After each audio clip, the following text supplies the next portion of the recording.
Shall we get going? I must say, I have to mention that today's lecture for me is going to be a salute to Diane Nyad. Does anybody here know who Diane Nyad is?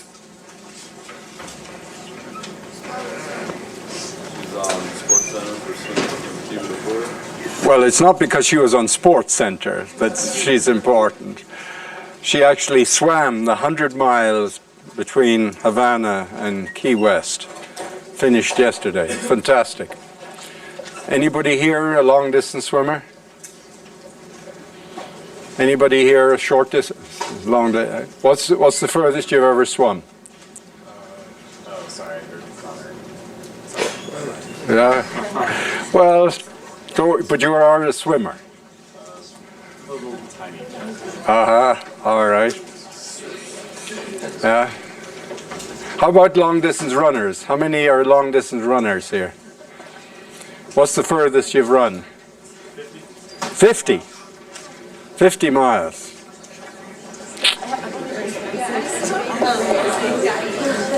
That's pretty good. Okay, guys, take your seats. Right. So let me start today's lecture by just reminding you where we've been, what we've been up to, and what we're about to do today. We introduced the notion of an ordinary differential equation. Okay? It's got one dependent variable and one independent variable. And there were various types. We typed things by order, whether it was linear or nonlinear, autonomous and non-autonomous. We are going to now study for the next 2 to 3 weeks first order ordinary differential equations and lots of applications. The applications include mixing problems, the cooling problem, radioactive decay, population dynamics. And eventually we're going to get into falling bodies, and bodies will fall under the influences of gravity and friction, air friction. And then we'll also talk a little bit about electric circuits, which are described by first order equations. A little bit later on, we'll talk about circuits that get described by sets of ordinary differential equations, or second order equations. So, we are going to be talking about this guy here. The independent variable is x, the dependent variable is y. First of all, we're going to ask the question, supposing we're given, you see, when we integrated in our examples a first order equation, we always had one free constant. That free constant was determined by the choice of initial data. At some value of the independent variable x, we call here x0, you're given the value of y. And here's the question. For what conditions on f does 1, 7 with these initial conditions have a unique solution? Now, I already showed you an example, if dy by dx was 2 root y, that they don't have there's lots of solutions. Okay? So how would you guarantee yourself? What would f have to be in order that there is a solution? So we'll be writing that up very shortly. The methods you're going to learn to solve such equations, I'm going to give you 4 bits of ammunition. There actually are there's lots of different problems and lots of tricks and that sort of thing. But learning too many tricks just serves to confuse rather than enlighten. Most of the problems you will meet will be solvable or attackable at least, by one of these four methods. The first method we've met already, separable. If it should happen that the right-hand side, f, is a product of a function of x times a function of y, then it doesn't matter whether the equation is linear or nonlinear, autonomous or non-autonomous, okay? Then by just putting all the x's on one side and all the y's on the other and integrating, we can get a solution, okay? We'll be using that several times today, okay? And we've used it already, and it's given as in the examples in the homework, the set homework and the graded homework. I'm going to introduce you today, if you haven't introduced yourselves to it, to the first of two programs we're going to use in this class from the JODE applet. The first is direction fields, the slopes program. And it doesn't matter what f of x and y, for a large class of f of x and y, you can actually use this, because all it does the following. It does a very easy thing. It says, at any x and y, I will choose x and y here, okay? I will choose a plane, and at each point in the plane, I will compute the slope of the solution that runs through that point. But that's what's given to you. That's what the differential equation tells you. This guy is the slope of the solution, and it's given as that given function of f of x and y. Okay? So then you just draw a little straight line at that point with the direction of the slope.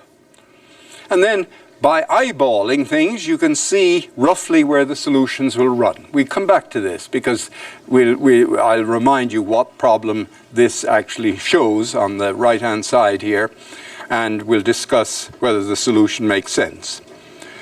So that's direction field. So you always have this in your arsenal.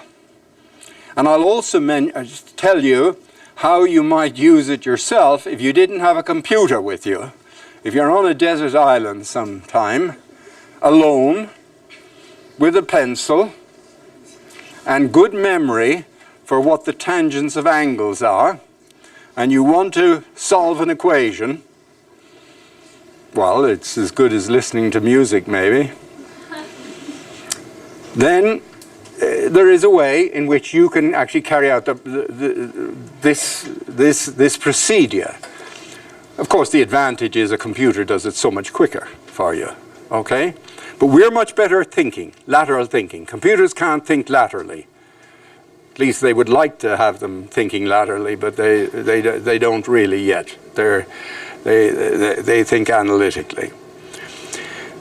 The third method we're going to meet, and we have not met yet, is essentially when the equation is autonomous. When the f of x and y is independent, doesn't depend upon the independent variable x. Okay? Then I'm going to show you a qualitative method for figuring out what the solution does. Actually, all you got to do is draw the graph of h of y, and from that graph you can tell everything the solution is going to do. You won't be able to actually have a formula for the solution using this method. You can actually use the separable method to get a formula for the solution, but you'll be able to figure out what the solution should do as time moves forward.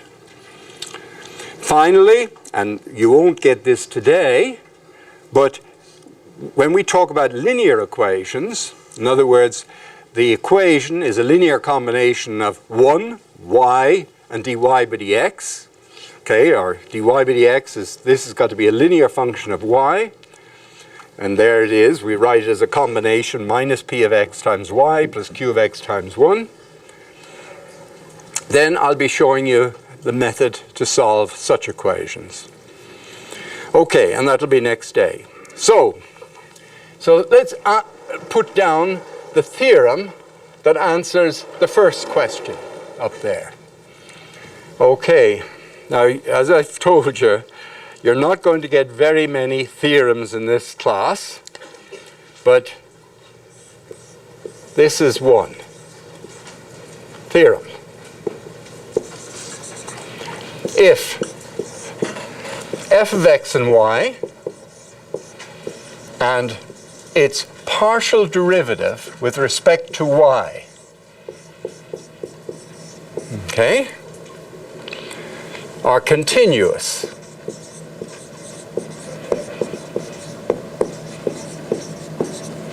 in one dimension. What's a continuous function? You have a continuous function and you're drawing its graph, you never have to take your pen off the page, okay? It can have sharp corners, but you keep the pen on the page. Okay, if these are continuous in some rectangle,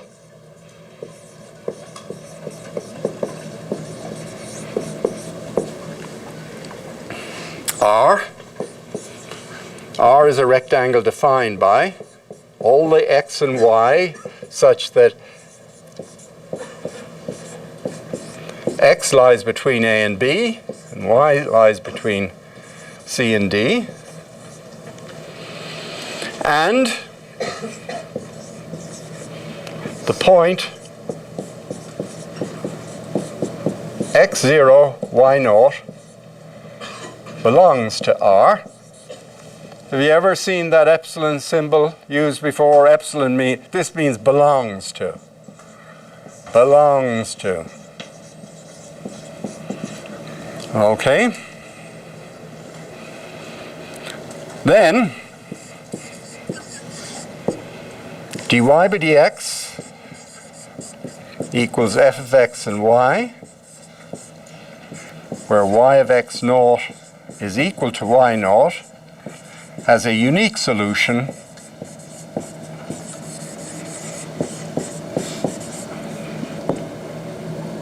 in some interval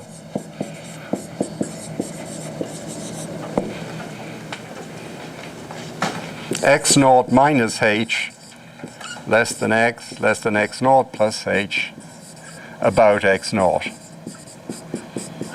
where h is positive. So for a little bit, you'll get a solution. Mathematicians tend to be precise, but in another sense equivocal. What I've told you is the following. Okay, here's the xy plane. Here's this rectangle. This is A, this is B, this is C, this is D. The point of x naught and y naught is in there. Okay? And what we're saying is, if I tell you that the value I want to solve this equation, okay, to go through that point, namely that the y at x naught is equal to y naught, then you're guaranteed a unique solution if those two things are continuous in this rectangle. You're guaranteed a solution for at least a little finite distance to either side of that x naught. Okay, now you'll see why that's true when we look at some slopes examples. Okay, now that's all it tells you. It just says, okay, you can start at x naught, you can move a little bit to the right and a little bit to the left, and you will get a unique solution. Yes? How does that imply that it's a unique solution? Oh, it doesn't, I haven't proved anything for you, okay? To prove that, what I would do is I would use Taylor's theorem to write f of x and y near x naught, y naught, okay? Proofs are not for this class, but proofs are fun too, but I'm just telling you the result, and I want you to understand the result rather than necessarily being able to prove it. Okay. Yes. Yeah, it's certain, so it doesn't, a good question. It's certainly, I haven't sort of indicated why this is so. If you knew a little bit, no, let's not go there. All right. So this is just telling you that in these circumstances you can count on the fact that there will be a solution locally about your starting point. All right. Now, let's go back and look at the slopes program. And what I'm going to look at is I'm going to solve the equation that you have in, I think, the set homework 1. It's dx by dt is 2 minus x over 5. We also did it in class. It came from the mixing problem, where you had 2 gallons of brine with concentration 1 pound per gallon flowing into a tank, 2 gallons per minute flowing out, okay? And you were to find out what the time behavior of the number of pounds of salt in the tank were. The number of pounds of salt were given by this x of t. Now, because the program calls the independent variable x and the dependent variable y, we have to think now when we're translating from our problem dx by dt is 2 minus x over 5, we have to change the x into the y. He's now the dependent variable, and the time, t, becomes the x. It's the independent variable. So I want to solve this equation, dy by dx is f of xy. So I enter the f of xy here. Okay? So it's 2 minus y over 5. So actually, this is a separable equation. We could solve it by separable methods. It's also autonomous, so we'll be able to use the graphical method when we come to it. Okay? But right now, we're going to look at see what slopes does. Now, you see, the next thing you have to do is choose the range of the independent variable you want to use and the range of the dependent variable. Okay, now this requires a little thinking because you roughly have to know the time here, x, the length of time over which the solution is going to be interesting. Okay? Now, again, experience plays the role here, and you can always use trial and error. Has anybody tried this on slopes, this particular problem? Okay, well, let me write it up here on the board, dx by dt, or I'm going to write it in dy by dx form now. dy by dx is 2 minus y over 5. Now, the number of pounds initially in the tank, we'll do 2 cases. At x equals 0, time 0, we'll first say, remember there was 10 gallons of water in the tank, or brine in the tank initially, and because the same amount flows in per minute as flows out per minute, that volume remains the same at 10. The concentration initially I gave you in the problem we did in the notes was 0.5 pound per gallon, and that would mean that the initial number of pounds of salt in the tank was 5.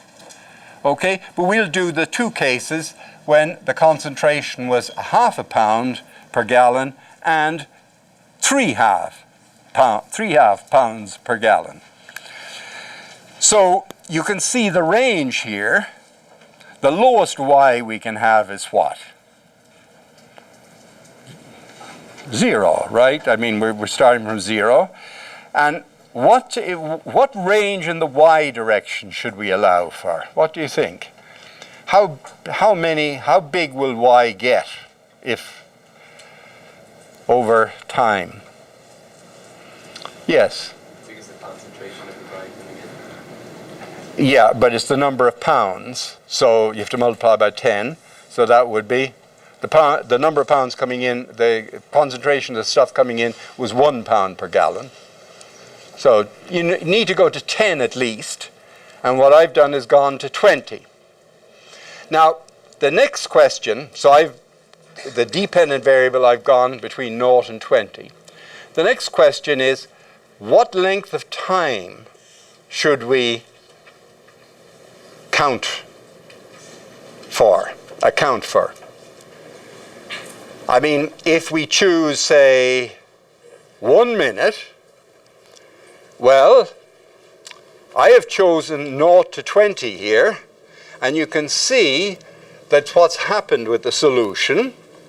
Okay, I'll show you why I chose 20, but let's actually take a look at an actual solution. I'm going to start here at 5. And this is a grand program because all you do is get the mouse there and click. Watch this. How about this for quick integration? That's quicker than you can do it, huh? All right.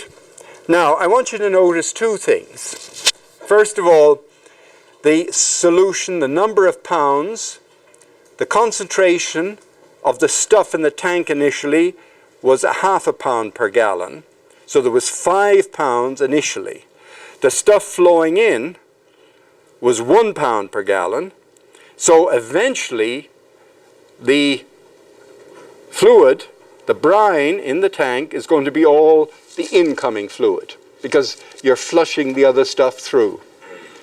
So you would expect X to go to 10. And you can see it has just gone in this length of time to 10. Okay? Now, why is that? Why do we need to do that? Because the actual solution, if we solve it by separation, it's 10 minus 5 times e to the minus x over 5. That is the exact solution with this initial condition. At x equals 0, this is 1, 10 minus 5 is 5. Okay? So how many minutes are you going to need before this guy is so small compared to the 10? Okay? Well, if I chose x 5 minutes, that would be e to the minus 1. So that would be e to the minus 1 over e is roughly 1 over 3.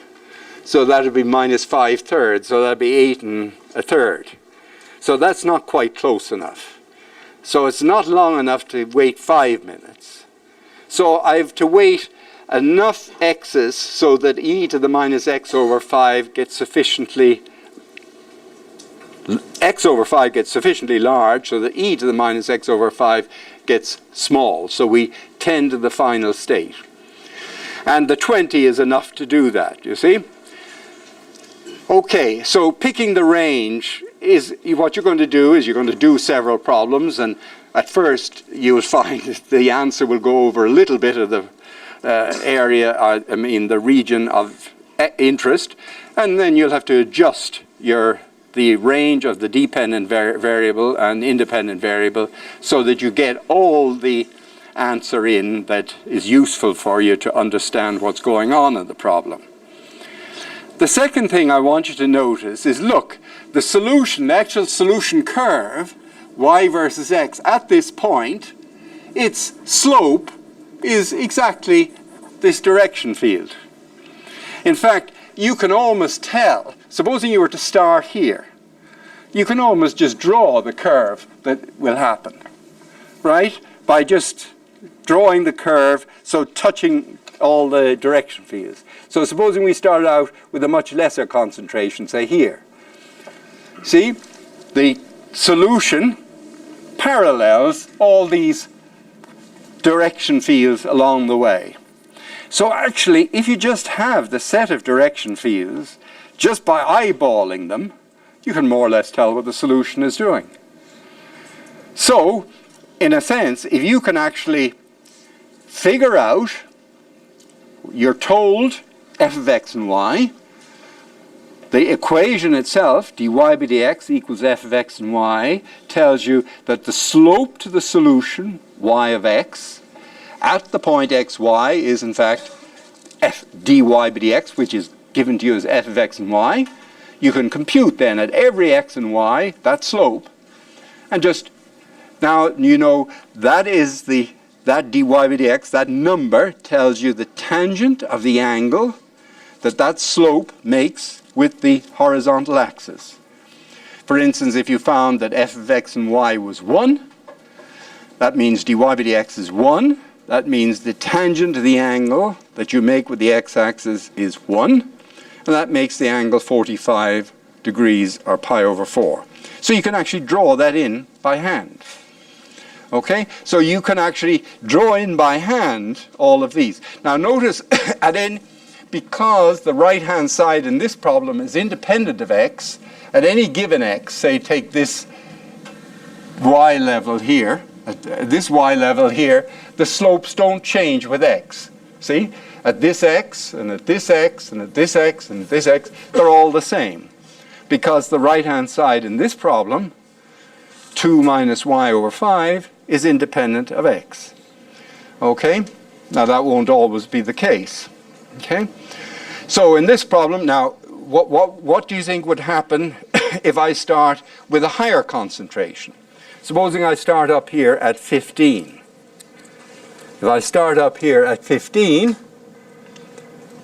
the solution, okay, will relax, will decrease all the way down to, will decrease all the way to 10 again. And in that case, you'll have a plus sign here. So the plus sign will go with the 15. The minus sign will go with the initial condition 5. But again, you notice that the solution at each point along its track, its trajectory, its direction is given by this set of direction fields. Okay? So in some sense, with direction fields, you can actually go a long way towards guessing what the solution is going to do.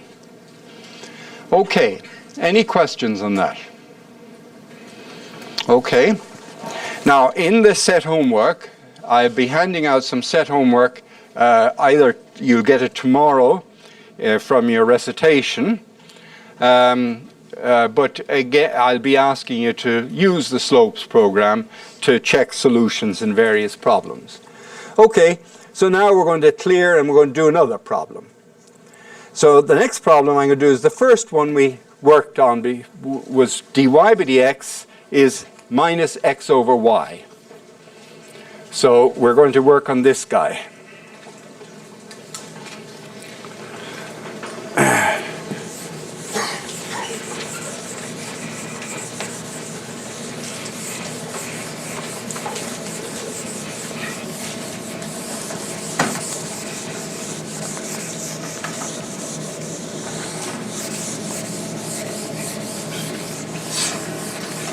Okay.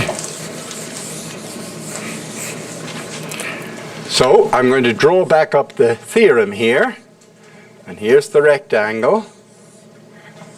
Here's A, B, C, D. This is Y, and this is X. And we want, this is the rectangle R, and we want F and dF by dy to be continuous. CNS is a short version of continuous. And here's the point x0, y0. Now we're going to look at the problem dy by dx is minus x over y. Remember, this came from asking what are the set of curves in the plane for which the direction, the tangent to the curve, is orthogonal, perpendicular to the line joining that point on the curve to the origin. And we found the answer was circles, because it's a separable equation. We separated and integrated. Okay? Now let's do that on the slopes and see what that says. So I want to put minus x divided by y. Now, what will we choose here? Maybe minus 3, because we need pluses and minuses. And minus 3 again, say to 3. Okay, so when you've put down your equation, and you've set the ranges, then you just submit, and the new direction field will be drawn for you. Okay? So now let's kind of see if this makes sense. Let's do it by hand. Okay? So I'm going to do it by hand. You're on the desert island now.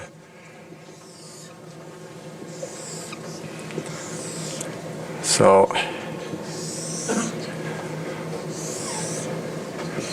I'm going to take a set of 9 points. The x is along here, and the y is along here. X is -1, 0, and 1, and y will be -1, 0, and 1. Okay. So, at the point x is -1, y is -1, what's the value of dy by dx?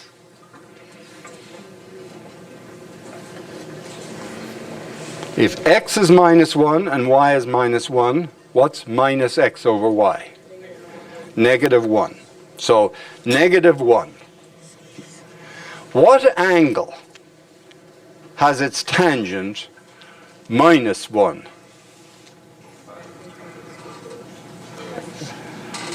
Yeah, it's 3 pi by 4 or minus pi by 4.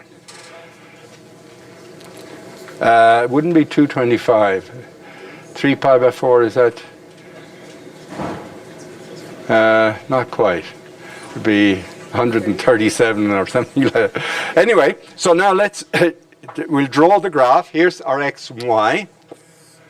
Okay, so at -1, -1, we've discovered that the slope should be here, -1, this direction.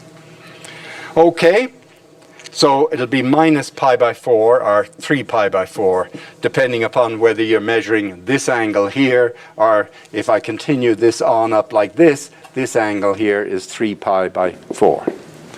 Okay, now let's do if y is 0 and x is -1.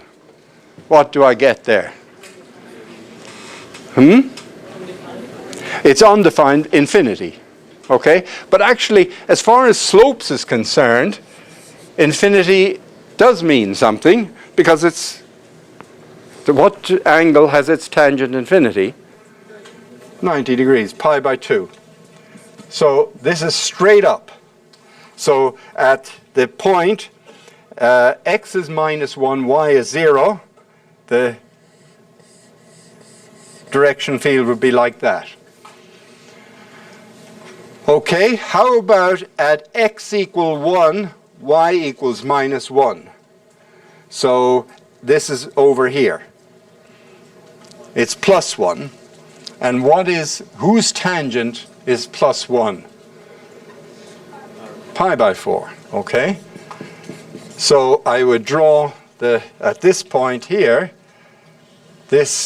so that's pi by 4, you see, pi by 4. Okay?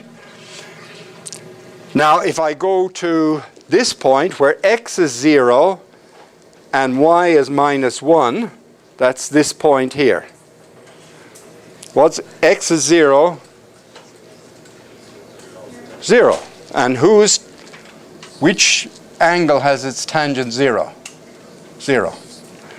So it would be across like this. Okay? And so on. So we can fill in the graph. It would go like this, and then up here at the 1, 1, it goes like this.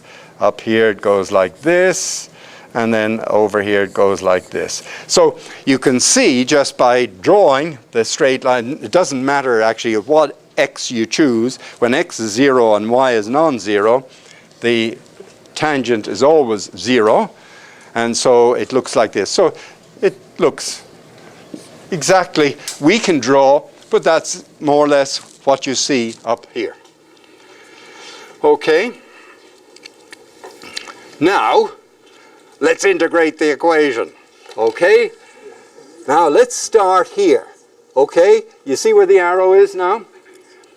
Now, is there a little rectangle? That's my point, x0, y0. Roughly, that's x is about X is about 1 and Y is about a half. Okay? Now, can I draw a little rectangle about that? Would f and its derivative with respect to y. So this is f.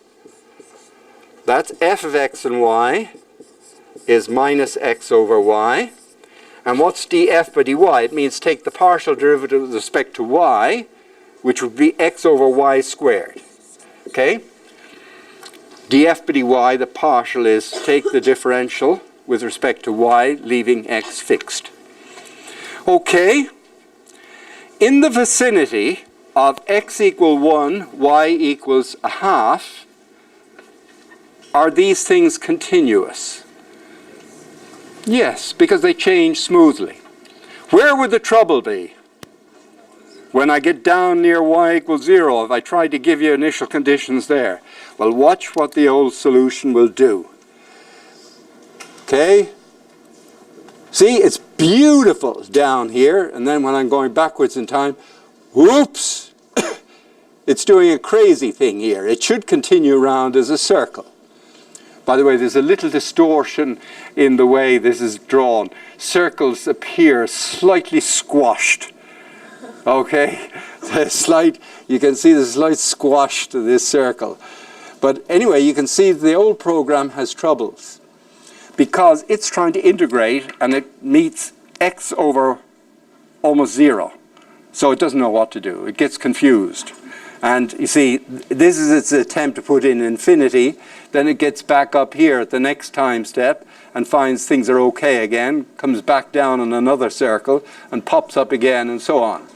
So it's just, so if I started, for instance, the program right down here, okay, see, the rectangle, in the rectangle locally, f and df by dy wouldn't be continuous. So I don't get a unique solution. Okay?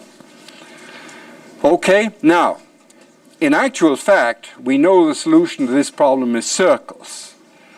The slopes program is very good at drawing you the direction fields. But if your program, if your function f of x and y doesn't satisfy these two conditions all over the plane, you're going to have trouble somewhere. Okay? You're going to have trouble somewhere. Yes?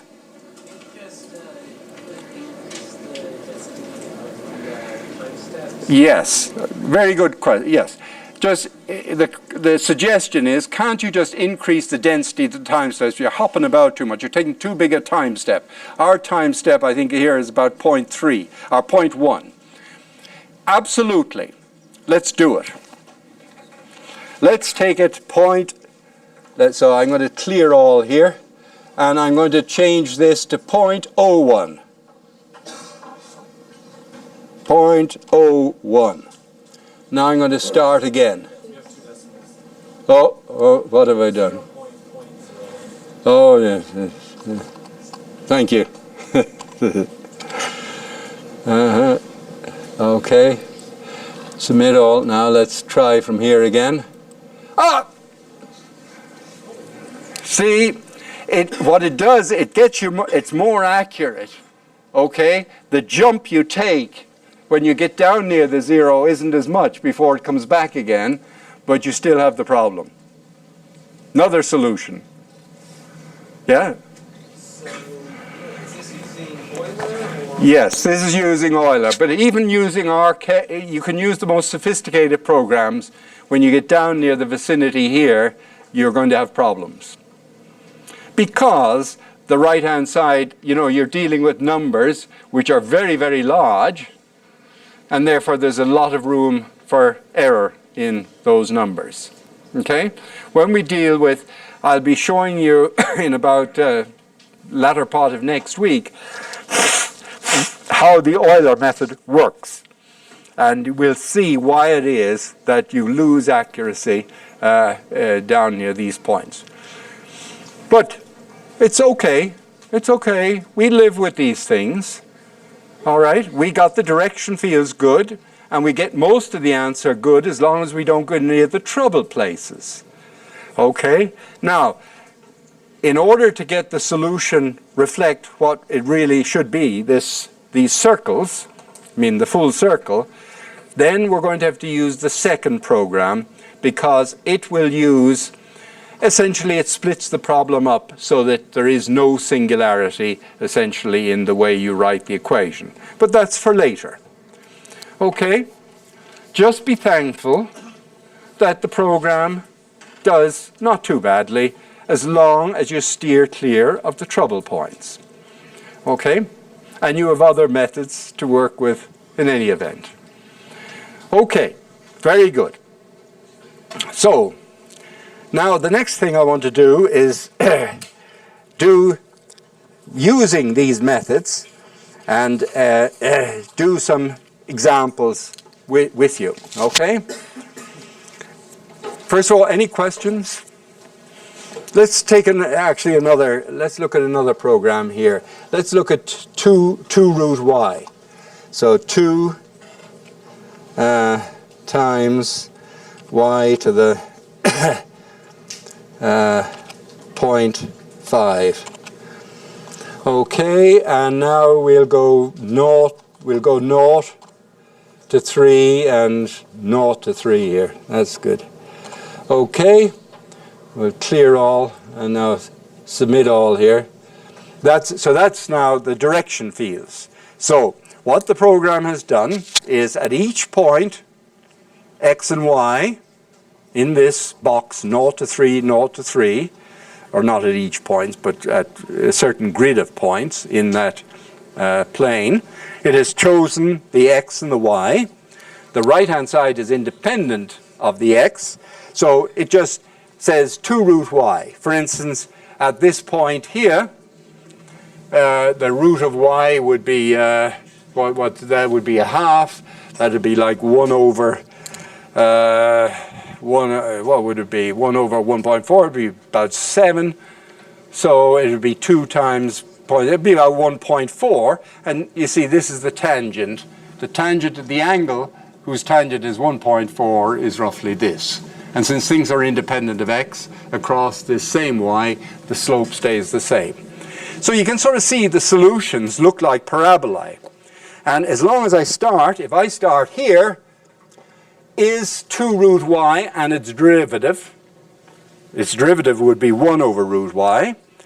Is that continuous in a little box around the point at which the arrow is pointing now? Yeah, it is. Okay, so certainly as I increased, it actually, the program goes backwards in time and forwards in time. So forget the going backwards in time for the minute. Just forget this part. That's the backwards in time. That's the forwards in time. There's a unique solution. Actually, the theorem tells you there's a unique solution going in both directions around here. But you see, the trouble is, when we get down to the bottom here, when y is very near 0, the derivative, df dy, is singular. So actually, this is a solution. If y of 0 is 0, if y of 0 is 0, then, as I showed you, this solution, y of x, is 0 up to c, and x minus c squared for x greater than c. For any positive constant c, that's a solution. Okay, so if you're starting near the trouble points, you don't have a unique solution. Okay? So we just have to remember that. Okay. All right. But everywhere else we have this good direction fields. Very good. Any questions on slopes? Good. Well then, you guys will have no trouble in working all that. I will turn that off and take this up. And now, essentially, I'm going to go back to the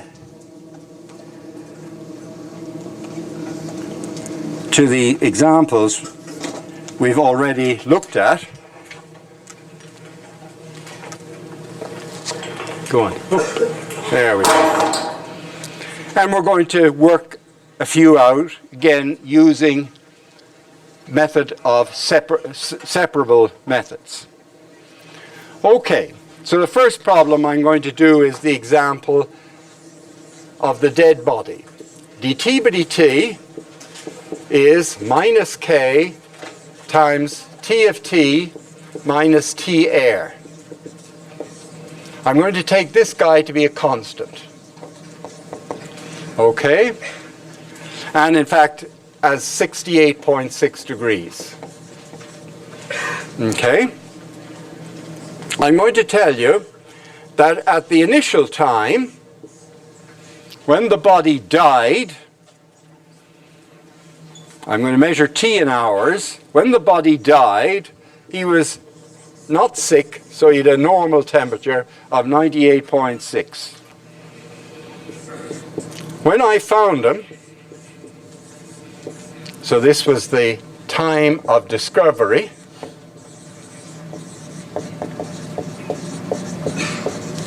when I found him, his temperature was 88.6. And an hour later, it was 78.6.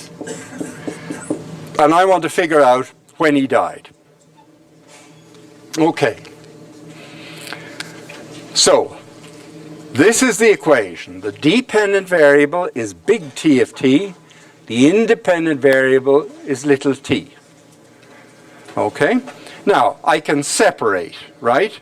Because actually there's no little t explicitly on the right-hand side, because I've taken this to be constant.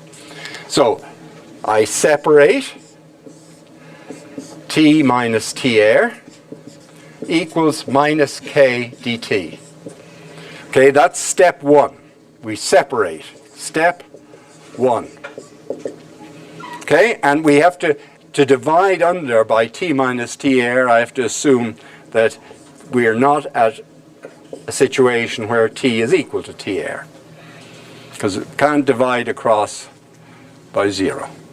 That's a no-no. Now, I integrate. Step 2. What is the integral of d capital T over t minus t air?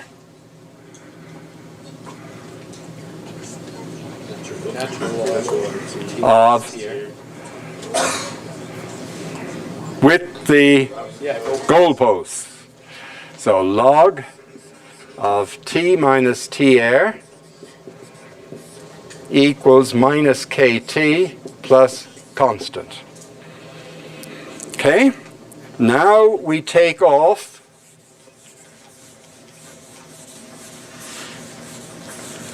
away the logarithm by exponentiating.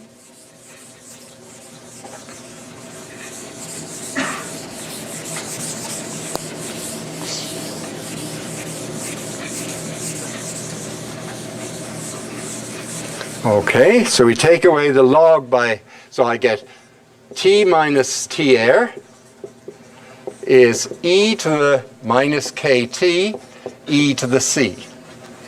To take off the goalposts, I have to allow this constant to be both plus and minus. Okay, and so there I get t of t minus t air equals some constant e to the minus kt. Now, I know the constant, okay, because at t equals 0, I'm given t of 0. So at t equals 0, I find that A is t0 minus t air, because this is 1. So this is just t of 0 minus t air e to the minus kt. So now I have the solution. T of t is t air plus t0 minus t air times e to the minus kt. So if I wait long enough, the body is going to reach the temperature of the surroundings.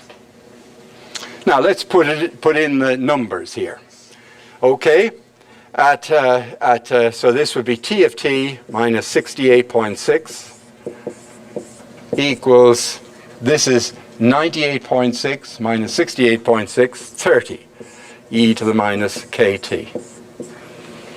Now, at t equals td, what do I know? What's t at td? When I discovered him, I shoved in the thermometer and I found he was 88.6. So there's 20 here, equals 30 e to the minus ktd. An hour later,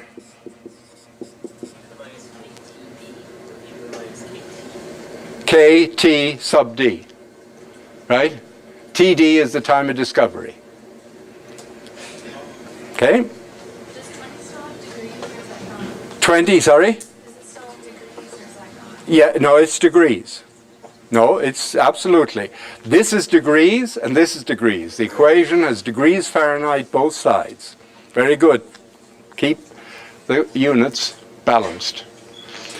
At a little bit later, an hour later, his temperature is 78.6. So that difference now is 10 equals 30 e to the minus k times td plus 1. Now I have two equations for two unknowns. I don't know k and I don't know td. But I have two equations for them, so I should be able to find that. How do I find k?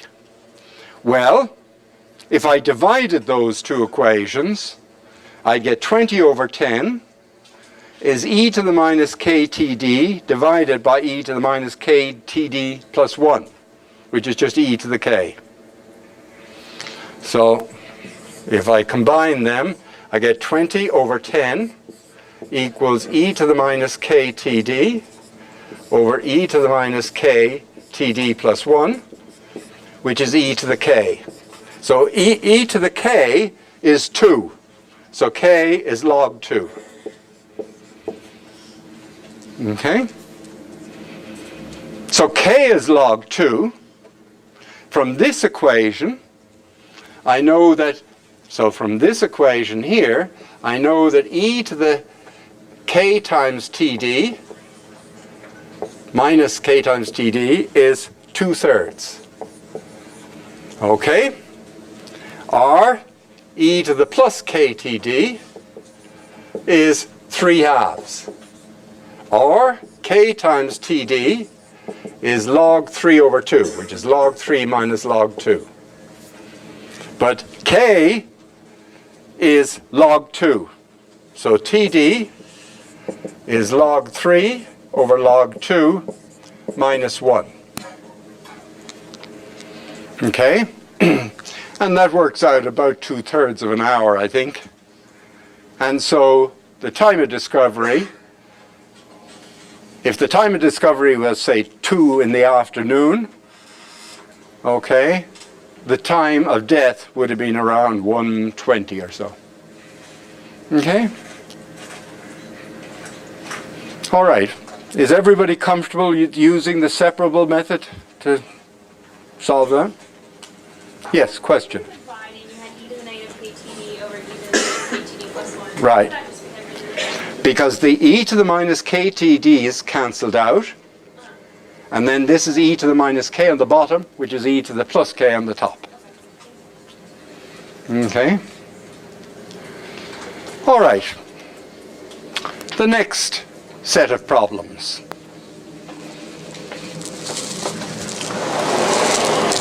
Radioactive decay. Okay? So radioactive decay and radiocarbon dating. Actually, we use lots of things now, not just carbon-14 now, okay?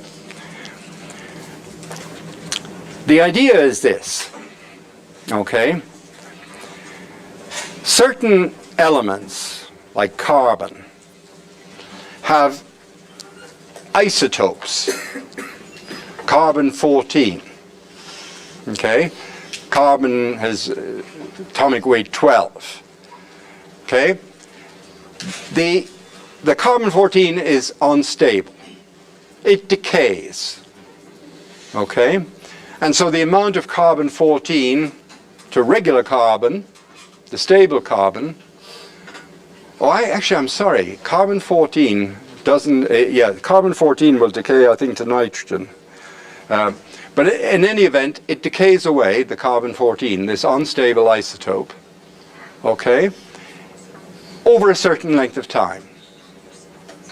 The amount of the unstable isotope present at any time, the radioactive substance, okay, the rate of decay is proportional to the amount present. Okay? Now we can measure the amounts in either as a ratio of carbon-14 to carbon-12 or some ratio like that, or we can measure it in grams, or we can measure it in some units measuring the amount. But the amount, we'll say Q of T, is the amount of, say, C14 at time T.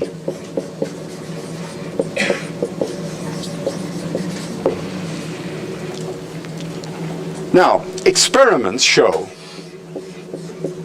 that this rate of decay depends just linearly on the amount present with a certain constant K. Different unstable isotopes have different rates of decay. Carbon and the unstable isotope of carbon and the unstable isotope of argon, etc., will decay at different rates. The carbon-14 was very useful because its decay, roughly, it'll decay to half its amount in the order of 5,700 years. Okay? So now what does this mean? It means, look, the amount of QT satisfies this equation. Well, that's a first order ODE, which is actually autonomous and separable, so we can solve it. Let's solve this. So I get dq over q equals minus k dt. Integrating, I get log of absolute value of q is minus kt plus c. Or q of t, when I take off the log and the goalposts, is just ae to the minus ktc, and if I put t equals 0, it's this. So the solution of this is that q at any time t is q at the 0 time e to the minus kt. Okay? Now, this is fantastic. Question?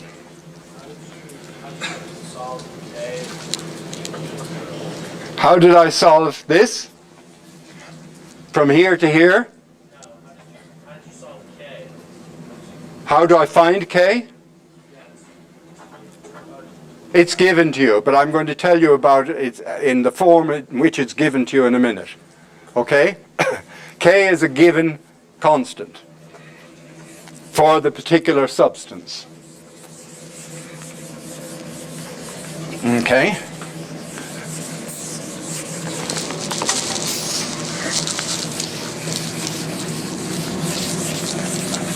Okay, now,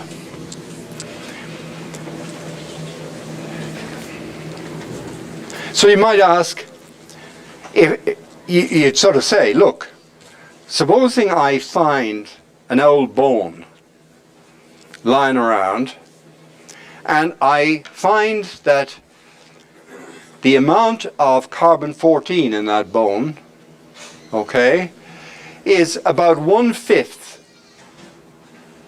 the amount I would expect in a bone that were part of a living being. Okay? Then essentially that would tell me that at that time that I found the bone, if this was 1/5 this, okay, then I have an equation. If this is 1/5 of Q naught, I have an equation for KT. Like I've got e to the minus KT is 1/5. Okay? But if I know K, then I know T. So I know how long this bone has been dead. Right? Because now there's a lot of assumptions here, and I would like, as one of your readings, to read up on radiocarbon dating and the radioactive decay. The assumption is, of course, is that the Q of 0 today is the same as Q of 0 10,000 years ago. And roughly that's true. We have to check, though, that that's true. Okay? That the amount of carbon-14 remains, over the period we're interested in doing the dating, roughly constant. In other words, the amount of carbon-14 in a living bone or living tissue is the same over the period I want to use this dating method. Okay? Now, roughly what happens is you're in equilibrium with the surrounding, the atmosphere and everything. You know, so we're in an equilibrium so that when we're alive, we have a certain amount of carbon-14, the carbon-14 isotope within our bones and other radioactive isotopes. Very small amounts, very, very small amounts. Okay? And that stays constant as long as we're alive. As long as the background C14, okay, in the environment stays roughly the same. Okay? So, the great realization was that if we could count on those things, if we can count on the fact that roughly the amount of carbon-14 when this thing died is the same as we would measure, we expect, so that we know what Q of naught is, okay, then we can use this very simple formula derived from a first order ordinary differential equation to date things. Now, it's in the business, you're not actually given K. You're sort of given K, but not exactly. What are you given? Let me explain. Supposing I ask the question, how long does it take for Q of T to decay by a half, namely to a half Q0. So we'll call that how long, T with a subscript half years. Okay? It's called the half-life. The half-life. Okay? So, if I were Q of T at a half is equal to a half Q0, okay, and this is equal to Q of 0 e to the minus k t half. So the Q of zeros cancel. So k times t to the half is log 2. E to the minus kt to the half is a half, which is 2 to the minus 1. Take the log of both sides, and I get k times t to the half is log 2. So k is t to the half divided by log 2. Okay? So that's how you find the k. Okay? Oh, that's baloney. That's the other way around, right? K is log 2 divided by t to the half. So if you look up books as to what the K for carbon-14 is, They don't give you K, they give you T to the half. But sure, that's as good. So they give you this. And for carbon 14, this is 5,730 years. Okay? Okay. So, if I tell you, for instance,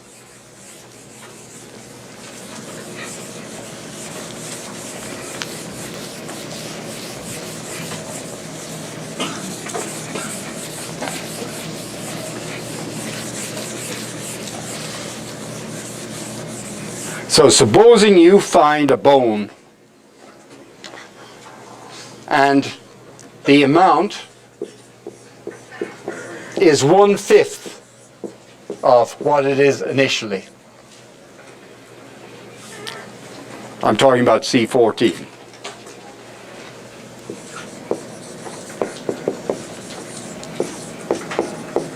Okay?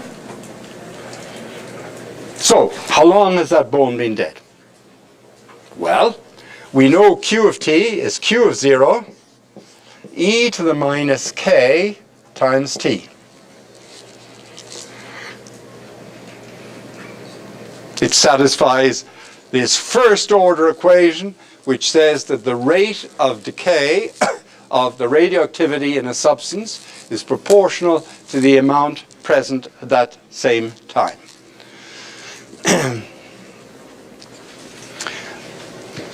Solve this equation. What do I get? I get KT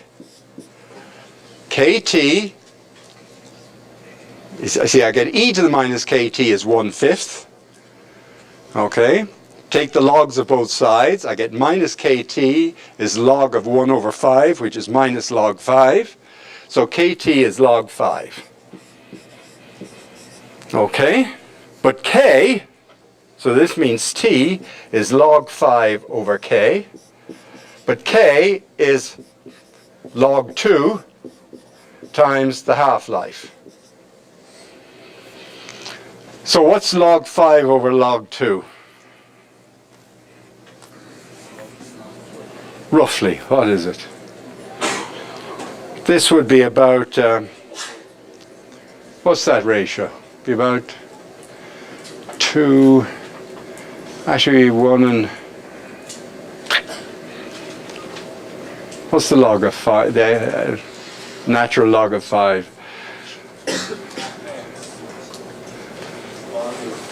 Is that not on Twitter? They Twitter that out? Yeah, okay. So it'd be twice the half-life. So it'd be 10,000 years old. Okay? Now, they've all, the guy, Willard Libby, who was the leader of the team that discovered all this, he was in Chicago at the time, the University of Chicago. He got the Nobel Prize for this. Imagine getting the Nobel Prize for solving a first-order ordinary differential equation. Huh? See the opportunities. If you could only seize the opportunity, find that phenomenon which was described by this some easy equation. But that's what insight and creativity is. The ability to see, okay, the possibilities. I mean, it was sort of known because radioactivity has been around since the turn of the 19th to the 20th century, okay? And so people knew about the property that radioactive substances decay roughly at a rate proportional to the amount present. And they had a sufficient amount of data, this is in the 50s, okay, that the decay did indeed look exponential. So there was enough reliability, and so he checked certain things, and of course checking them against the geological record where you actually knew how old certain thing was, like for instance certain facets of certain civilizations, you knew from historical records how old they were, and if that jived with what the radiocarbon suggested, then you knew you had a fairly reliable method. And it's turned out to be extraordinarily reliable. Now, can anybody suggest where would you, I mean, supposing you found a bone and it had 1/100th the amount of carbon, 14, that you would have expected it to have originally. That's getting a little bit dicey because, you see, the half-life of carbon-14 is 5,700 years.